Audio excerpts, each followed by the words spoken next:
Si un vol ser emprenedor, crear i mantenir la seva empresa, ha de tenir dues qualitats essencials: ser un bon líder i ser un bon negociador. Són habilitats naturals que també es poden aprendre. Aquests dies, la CEPTA, la Confederació d'Empresaris de Tarragona, està fent un seguit de cursos per entrenar aquestes habilitats. Avui a Interès parlarem amb els seus professors.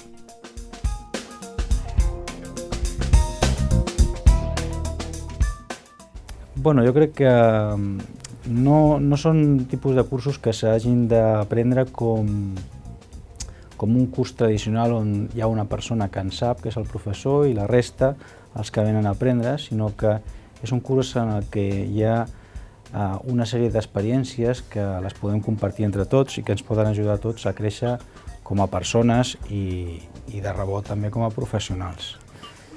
Jo crec que més que aprendre, la gent el que pot fer és reflexionar sobre la seva pròpia vida, sobre la seva pròpia mentalitat, sobre la seva pròpia responsabilitat amb el que és i amb el que fa. I aquest és l'aprenentatge que n'obtenen.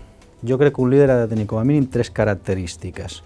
La primera és una persona que desenvolupa a la gent que l'envolta. La segona és una persona que motiva sempre, inclús i especialment quan ha de censurar un comportament inadequat. I en tercer lloc, és aquella persona que fa que l'altre guanyi en confiança en si mateix. Aquestes, per mi, són les 3 característiques imprescindibles d'un líder, i després li pots afegir d'altres. Hi ha algunes definicions que per mi són definicions falses del líder, com per exemple, un líder és aquell que té carisma. No, el que importa d'un líder no és el que té, sinó com actua. A mi em serveix de poc que el que té, si la seva actuació no és una actuació ètica, si no és una actuació moral, si no és responsable de la seva vida amb les persones que l'envolten, amb el seu entorn. Per tant, per mi, les 3 característiques fonamentals són aquestes que t'he dit.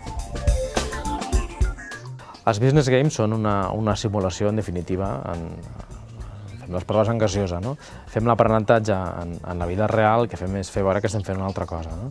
Es basa una mica en l'aprenentatge a través de l'experiència. La formació que fem presencial, no? La formació en aula, té una retenció molt limitada. Es parla d'un 5% si no té reforç visual. Si té un reforç visual podríem arribar fins a un 20%. Però en qualsevol cas són tants % molt baixos. A través de l'experiència té una retenció fins al 75%. Està basat una mica en el cicle de Kolb, en allò que fan els nens quan aprenen, no? És a dir, primer fem, ens equivoquem, i és a través de l'error que tenim l'oportunitat de reflexionar i, per tant, de fer millor la propera vegada. No a través de que algú ens expliqui teòricament com són les coses, sinó que primer hem de fer, equivocar-nos, reflexionar i després actuar. En els business games el que fem és treure el que succeeix a la vida real.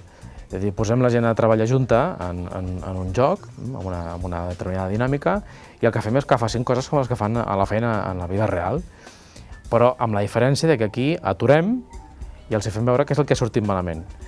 Els convidem a que reflexionin i que proposin quines són les coses que haurien de canviar. I aleshores tornem a fer una altra vegada la mateixa tanda, però ara implantant ja millores. I això ho fem fins a 4 o 5 vegades. És a dir, no és només un cicle, sinó que aquest cicle es repeteix 4 o 5 vegades, en un format que és competitiu perquè, en definitiva, estan construint un parc d'atraccions.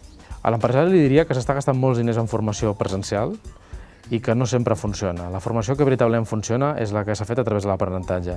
Quan volem millorar la manera com treballen les meves persones, l'única forma que tinc és fer-los treballar, no explicant-los com s'ha de treballar.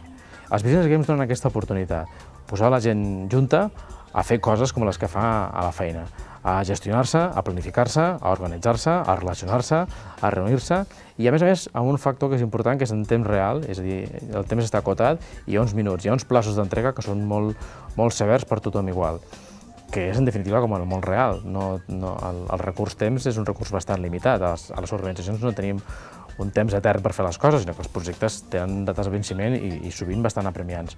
Això ens ho donen els business games, i a més el que fem és parar-los a reflexionar, veure què és el que estan fent malament i tornar a implantar millores.